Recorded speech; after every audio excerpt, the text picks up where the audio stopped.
today. It's wonderful to have this opportunity. I'd like to start by acknowledging the traditional owners of this land and pay my respect to elders past, present and emerging, and any Aboriginal or Torres Strait Islander people here today. First of all, I'd like to introduce myself. My name is Monica. I've been in the early childhood industry for about 17 years. I started as a trainee and I worked myself up to become a director of a service.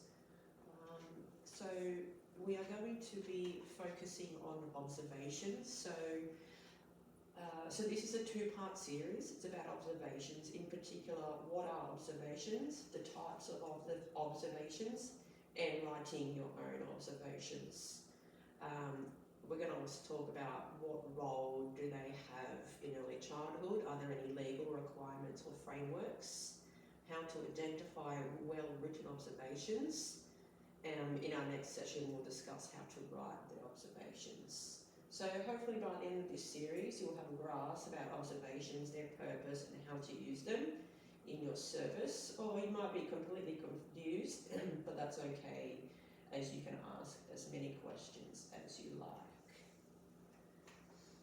Okay, did that. Alright, we're going to play an icebreaker game. So we have a wheel here with 4 numbers, 1 to 4. You will select the number and I'll ask you a question and then you can ask me the questions in return. Number 4. Number 4. What animal would you be and why? I would be a snake because I like to sleep and relax in the bush. Okay, pick one more number. Number 3.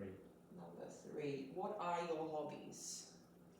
Motorbike riding, long walks on the beach, and old cars. Okay, now you can ask me some questions. What animal would you be? I think I would be a dolphin because I like to swim in the ocean. And if you were a dessert, what would you be? I would be a sticky date pudding because I love to eat those. Okay. Alright. Okay, what is an observation? Observations alone is not enough. We have to understand the significance of what we see, hear and touch. The words of John Dewar, a philosopher and educator from the 18th century, can provide a foundation of what observations look like and means in the early childhood industry. This quote provides us a good beginning point as it tells us that there is no right way but many approaches to observations. Like John says, we have an understanding. We do have to understand the significance of what we see, hear and touch. Observations in early childhood are a means of documenting children's learning and progress. Observation can take place during everyday routines as the children interact with their peers, adults, activities and materials, or during spontaneous events. So, can you think of 2 reasons why we would observe in the industry? To track the progress of a child in undertaking a particular activity. Maybe to identify challenges that they're facing in order to provide extra assistance to those challenges. Yep, that sounds excellent. Observations are crucial for early childhood settings. They're used to build an understanding of the child's skills, interests, ability and focus on what they can do. Before observing a child, there's many reasons for doing this, and the purpose of observations is to plan for the curriculum, for the child to achieve a specific goal that could be either written by the parent or by the educators, to inform the families of the child's learning and where they're at and what further skills they need to develop. Gathering data on particular skills, whether there is a gap in the child's learning, as well as recording children's behaviours. So now we're going to watch this video when you watch the video, you're going to, after we've watched it, you can tell me one thing that you've learned from the video.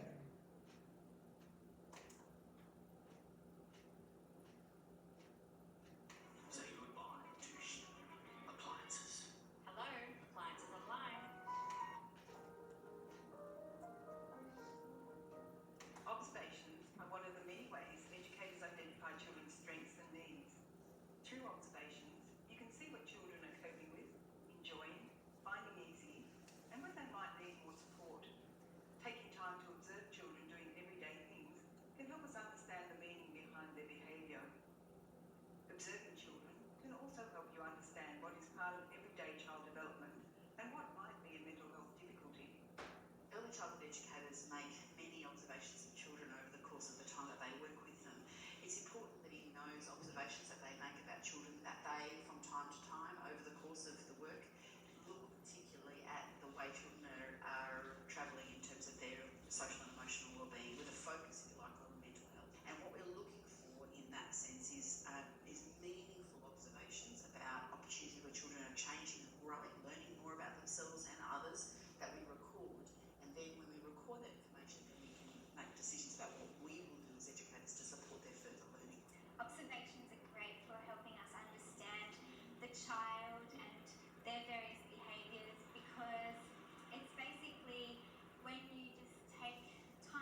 can you tell me one thing that you learned from the video? I didn't realise there were so many different ways to do observations. Even I didn't realise that you could just observe a child's play and behaviour and just talk about what they were doing, and that alone would have value to the way that educators approach the child. That's a great point, and you know, observations are a really good tool that we use daily to support awareness of children's development and their skills and their interests and the way that they even play as well. Yeah. Did you have any questions before we continue? No. All right, so in the early childhood industry, there are also some legal requirements and frameworks that guide us in our day. The first one is the Care and Education Service, which is the national regulations. So we have the national law, and then we have the national quality standards and the early years learning framework. So what do all of these mean? So the first one is the national regulations. So Article 74 describes that us as educators and as approved providers, we need to ensure that each child is being observed and their learning is being documented and progressed through the whole time that they are with us. And this progress of learning needs to be seen through all the areas of development. And then we also, we have,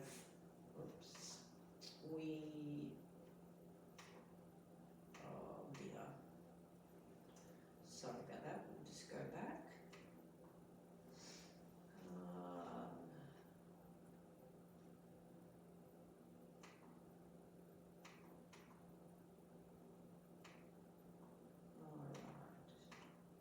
Sorry about that. All right, now we have the National Quality Standards. So the National Quality Standards was developed to raise awareness and to drive the quality and continuous improvement of children's education and care services. It was developed so that every child, regardless of where they're at in life, that they all receive the same kind of education. The quality standards, they have 7 quality areas, and one of them is the educational program and practice, which relates to writing observations. And as you can see, quality area 1.2.1, it says intentional teaching. So this relates to writing observations, because the educators are deliberate, purposeful and thoughtful in their decision and actions regarding to children's development and what they're going to plan for the children, and how they're going to assess and analyse their learning, as well as how they're going to document this and implement as well. So what does all these mean? So all these frameworks and laws and regulations govern our daily practices, which include writing observations. So they've recently updated the early years learning framework, which governs our daily practice. It's got 3 underpinning values: being, belonging and becoming, which then build upon the 5 learning outcomes, as well as the principles and practices. It's a very big document, the ELF. It's basically like the Bible for early childhood educators. You will become very familiar with this. The more you use it, the better you'll understand all the frameworks and outcomes, because when you later on we'll find out when you're observing children, you will need to link their learning to the outcomes that are inside the ELF. So the early years learning framework, educators use multiple sources of information to gather and document different aspects of children's learning, as well as their development and well-being. So in your in your work, it starts off as you observe the child, you assess what they're going to need, you're going to plan. When you're planning, this normally happens within the educators within your room, and together you'll come up with a plan. You'll write that on the curriculum, and then you'll all implement it, and then you'll all have a chance to evaluate what went well, what didn't go well, things that you'll change next time. Did you have any questions before we move on?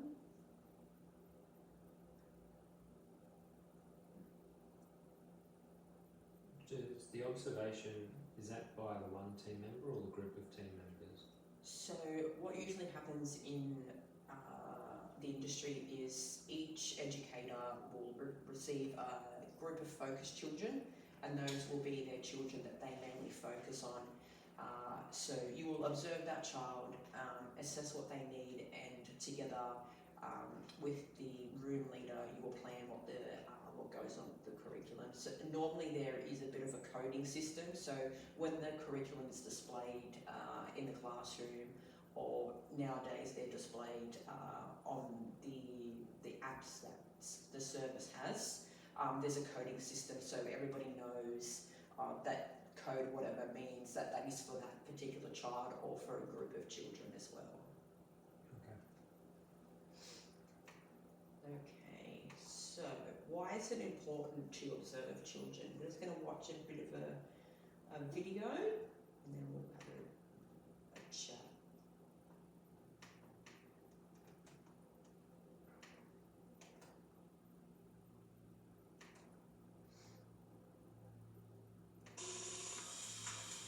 With Google Workspace, you can create a Gmail account with your own domain and branding, helping your business look professional in any inbox. That's business email made easy with Google Workspace. Time and attention that can easily lead to trying to do things in a hurry or taking shortcuts. As Magna Gerber wrote, the more we do, the busier we are, the less we really pay attention. Intentional observation helps us make informed decisions that will meet the needs of the children and keep them engaged and learning throughout the day. Although situations will come up that need your immediate hands-on attention, observing is as valuable as anything else you do during the day. Observation can help us better understand each child as an individual, learning their likes, dislikes, habits, social interactions, and more, and track their developmental growth and challenges. With this knowledge, we can then create an environment, schedule, and activities that will foster their success. This also means we can more effectively individualize their learning by creating emergent curriculum and meaningful activities based on their interests. Observation and the information it provides also helps us bridge learning between our program and their home. All of this leads to increased engagement and positive interactions with the children, as well as the building of their positive self-concept and self-esteem. Ultimately, observation helps us build relationships, which is at the heart of a great program. What is observing? Observation is intentional watching in order to learn without passing judgment on what we observe. Observing means not only seeing what the children do, but also figuring out what they are learning in the process and how we adults can best support them. Observations spring from a place of curiosity and genuine interest in learning from what is observed. Perform both formal observations with scheduled time periods and informal observation of unplanned moments. Importantly, be as objective as possible in your observations. Observations can be done on both individual children and on the dynamics of the group, which will be naturally intertwined much of the time. Observe the environment the children are in and its effects on them. Observe the interactions between children and the interactions children have with adults. Observation by observation, bit by bit, a picture of each child unfolds and continues to blossom throughout the year, giving you the opportunity to maximize their experience in and through your program.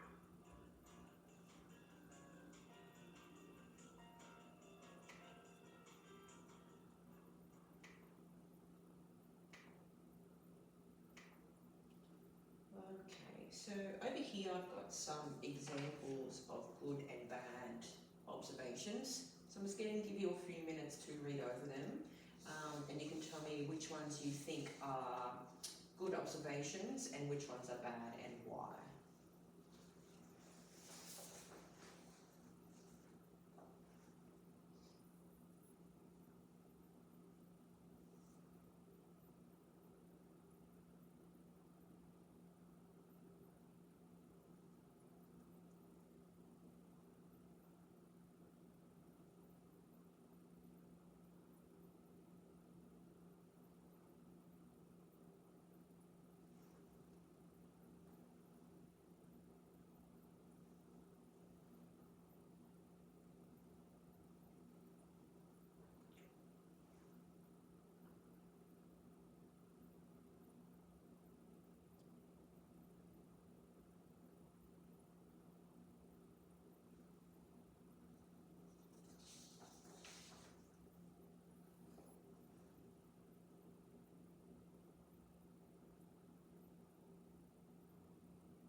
Okay.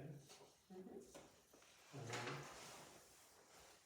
I thought the first one I read was limited because it talked about an observation of the individual child.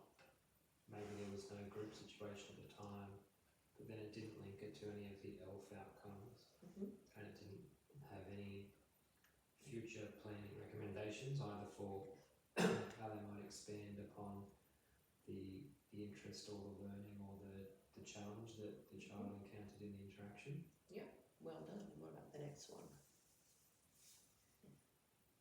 I thought this one about the children in the art of observing some birds was interesting. It was a chance situation that arose because the educator was just purely observing how the children were interacting, Mm-hmm. and then the educator was able to join these older children in some discussion about their thoughts on what the birds might have been doing, link back the observations of how the children interacted and spoke to the ELF learning outcomes, and then had a list of future planning that they could incorporate into the class teaching some learning based on the interest area and some wider activities for the other children and families. Well done. And the next one?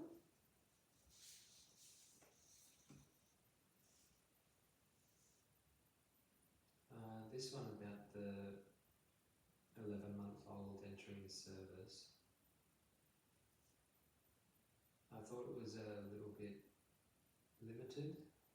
It didn't refer to the ELF outcomes, and I don't know if maybe it's harder to do that for younger children, but I also found it a little bit confusing as to who the child was having positive or neutral or negative interactions with, just the way it was written.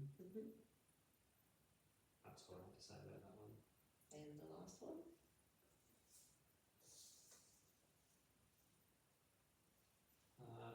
This one about the block train, I found that was quite good. It had some photos to help the reader understand. It spoke about what was being observed. The educator spoke with the child and recorded the child's interactions.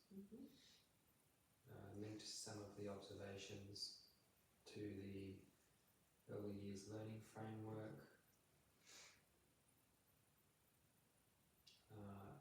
And then also evaluated what the child was learning during the experience.